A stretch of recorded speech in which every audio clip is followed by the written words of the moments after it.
17 जून साल 2015 का बाहुबली छोटे सरकार अनंत कुमार सिंह का इलाका मोकामा और मोकामा में पड़ने वाला बाढ़ बाजार का एक इलाका और उस इलाके में पुटुस कुमार यादव उर्फ पवन कुमार यादव नाम के एक लड़के का विवाद होता है और विवाद के बाद हथियार बंद लोग उसको उठा ले जाते हैं और अगले दिन उसकी लाश मिलती है। अनंत कुमार सिंह पर इसका आरोप लगता है और पुलिस सोर्स के मुताबिक एक खबर फैलती है कि अनंत कुमार सिंह का इनकाउंटर होने वाला है और पुलिस उनको गोली मारने वाली है। जहानाबाद के 2 बार सांसद रहे अरुण कुमार तक यह खबर पहुंचती है तो वो मैदान में कूद पड़ते हैं और कहते हैं कि अगर अनंत कुमार सिंह का इनकाउंटर हुआ, गोली चली, तो इसी पटना में नीतीश कुमार को पटक कर उनका छाती तोड़ दूंगा। अरुण कुमार सिंह और नीतीश कुमार के रिश्ते इसके बाद खराब हो गए और यह कहानी आज हम आपको क्यों सुना रहे हैं, तो इसका कारण है कि पिछले कई दिनों से जहानाबाद के उस भूमिहार नेता के जेडीयू में वापसी को लेकर तमाम प्रकार की चर्चाएं चली, लेकिन जब भी चर्चा चली तो बीच में कोई ना कोई अड़ंगा लग जाता है। हमने सोचा कि आपको बताया जाए कि अरुण कुमार की और नीतीश कुमार के बीच की दुश्मनी कैसे शुरू हुई। वो पुटुस नाम का लड़का आखिरकार अनंत कुमार सिंह का उसने क्या बिगाड़ा था कि उसकी हत्या होती है और इसके बाद अनंत कुमार सिंह के बचाव में अरुण कुमार नीतीश कुमार से दुश्मनी मोल लेते हैं। पूरी कहानी आपको बताएंगे, लेकिन आगे बातचीत करने से पहले हमारा नमस्कार स्वीकार करिए। हमारा नाम मोहित कुमार सिंह है। साल 2015 का जून का महीना था। कुछ महीने के बाद विधानसभा का चुनाव था और मोकामा में पड़ने वाला बाढ़ बाजार में एक खबर आती है कि कुछ महिलाओं को कुछ लड़के छेड़ रहे हैं। जो लड़के छेड़ रहे थे उनमें से एक का नाम था पुटुस कुमार उर्फ पवन कुमार यादव। उस पुटुस को कुछ हथियारों से लैस लोग आते हैं, अपनी गाड़ी में बिठा कर लेकर जाते हैं और इसके बाद मालूम पड़ता है कि वो अनंत कुमार सिंह के आदमी थे। अब पुटुस के ऊपर यह आरोप था कि उसने महिलाओं को छेड़ा है और उस पुटुस की अगले दिन लाश मिलती है। सीधे तौर पर आरोप अनंत कुमार सिंह मोकामा के तत्कालीन विधायक के ऊपर लगा और मोकामा के तत्कालीन विधायक अनंत कुमार सिंह को गिरफ्तार करने के लिए सरकार और पुलिस पर प्रेशर बढ़ा। जब प्रेशर बढ़ा तो अनंत कुमार सिंह के एनकाउंटर को लेकर के खबरें आने लगी और ऐसी चर्चाएं चलने लगी कि छोटे सरकार अनंत कुमार सिंह को अब सरकार चाहती है कि उनको गोली उनके ऊपर चलवाया जाए, उनका इनकाउंटर हो जाए अगर अनंत कुमार सिंह सरेंडर नहीं कर देते तो। अनंत कुमार सिंह को लेकर जब चर्चाएं चली तो जहानाबाद के एक और बड़े भूमिहार नेता इलाके में उनकी चलती है। उनके पास भूमिहारों का एक परमानेंट बेस वोट है। वो अरुण कुमार आकर नीतीश कुमार के सामने खड़े हो जाते हैं।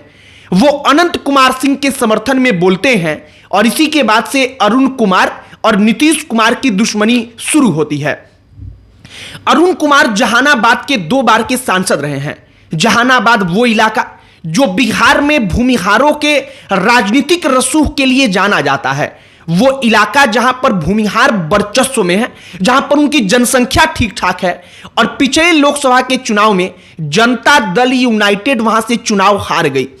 जहानाबाद में मौजूदा वक्त में जेडीयू के लिए यह कंडीशन है कि कोई बड़ा कद का भूमिहार का नेता उनके पास नहीं है और अंततः कहा गया कि अरुण कुमार की वापसी इसीलिए नीतीश कुमार जेडीयू में चाहते हैं। दैनिक भास्कर एक रिपोर्ट प्रकाशित करता है। दैनिक भास्कर अपनी रिपोर्ट में कहता है कि अरुण कुमार की वापसी तो जेडीयू में हो जाए, लेकिन पार्टी के अंदर जो जातियों को लेकर लड़ाई है उसके कारण अरुण बाबू के लिए जगह बन नहीं पा रही है।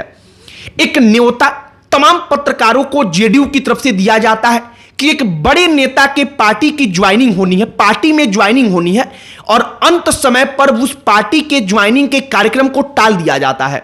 वो अरुण सिंह ही थे जिनकी ज्वाइनिंग होनी थी, लेकिन अरुण सिंह की ज्वाइनिंग रुक गई। अरुण कुमार के बारे में कहा जाता है कि जेडीयू के अंदर ही उसमें कुछ ऐसे नेता हैं जो उनके दुश्मन हैं। वो नहीं चाहते कि अरुण कुमार की एंट्री हो और इसका बड़ा कारण एक यह भी है कि जो पहले से भूमिहार नेता बड़े कद के जेडीयू के अंदर मौजूद हैं, उनको ऐसा प्रतीत हो रहा है कि अगर अरुण कुमार सिंह की फिर से वापसी हो गई तो अरुण बाबू के वापसी के बाद से उनका कद पार्टी में घट सकता है, उनकी पूछ घट सकती है, क्योंकि अरुण कुमार की जहानाबाद और उसके आसपास के जिलों में भूमिहारों के अंदर तगड़ी पैठ है। तो कुल मिलाकर अरुण कुमार सिंह की कहानी हम आपको इसलिए बता रहे हैं क्योंकि पिछले कई दिनों से सिर्फ चर्चाएं चली कि अरुण कुमार की वापसी जेडीयू में हो रही है। एक बड़े भूमिहार नेता वापस जेडीयू में आ रहे हैं जिनकी नीतीश कुमार से दशकों से दुश्मनी चल रही थी, लेकिन अरुण कुमार की ज्वाइनिंग बार बार टल जा रही है। तो हमने सोचा कि जरा इसके पीछे की कहानी बताई जाए। एक और कहानी हमने आपको बताई कि अनंत कुमार सिंह के लिए अरुण कुमार ने बोला और इसके बाद अरुण कुमार और नीतीश कुमार के बीच दुश्मनी के बीज पड़े और नीतीश कुमार और अरुण कुमार की दुश्मनी तब और बड़ी हो गई जब अरुण कुमार को नीतीश कुमार के ऊपर उन्होंने जिन शब्दों का प्रयोग किया था कि हम उनके छाती को तोड़ देंगे, उसके मामले में अदालत की तरफ से सजा सुना दी गई। इसके बाद से दोनों के रिश्ते हमेशा के लिए और आज तक के लिए खराब रह गए। लेकिन अब नीतीश कुमार चाहते हैं कि जेडीयू में उनकी वापसी हो, लेकिन जेडीयू के अंदर ही कुछ भूमिहार नेता ही अरुण कुमार की वापसी को लेकर के नाराजगी व्यक्त करते हैं। बाकी जिस वक्त पर अनंत कुमार सिंह के एनकाउंटर के बारे में चर्चाएं चली थीं, उसकी कहानी यह है कि उस वक्त पर नीतीश और लालू एक साथ सरकार नहीं चला रहे थे। नीतीश कुमार और लालू सरकार का हिस्सा नहीं थे। अनंत कुमार सिंह के ऊपर कार्रवाई तब तेज हो गई जब इसके बाद चुनाव हुआ और लालू प्रसाद यादव और नीतीश कुमार एक साथ आ गए। हालांकि अनंत कुमार सिंह का दबदबा उनके इलाके में कैसा रहा, आप इसका अंदाजा इससे लगा सकते हैं कि जेडीयू और लालू प्रसाद यादव की पार्टी आरजेडी, दोनों पार्टियां जब एक साथ चुनाव मिलकर लड़ रही थी, उस दौर में भी अनंत कुमार सिंह मोकामा में निर्दलीय चुनाव लड़ते हैं और निर्दलीय चुनाव लड़कर वो वहां से अपनी विधानसभा सीट बचाने में कामयाब हो जाते हैं।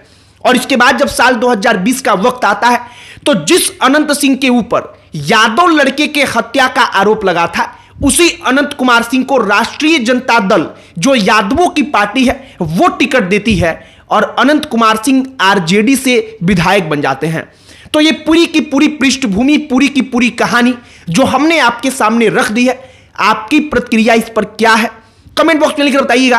अन्य कोई टॉपिक जिस पर आप चाहते हो कि हम वीडियो बनाएं, उसे भी कमेंट बॉक्स में लिखकर बताइएगा। बाकी इस वीडियो को यहीं पर समाप्त करते हैं। अंत में हमारा परिचय, हमारा नाम मोहित कुमार सिंह है। बहुत बहुत धन्यवाद।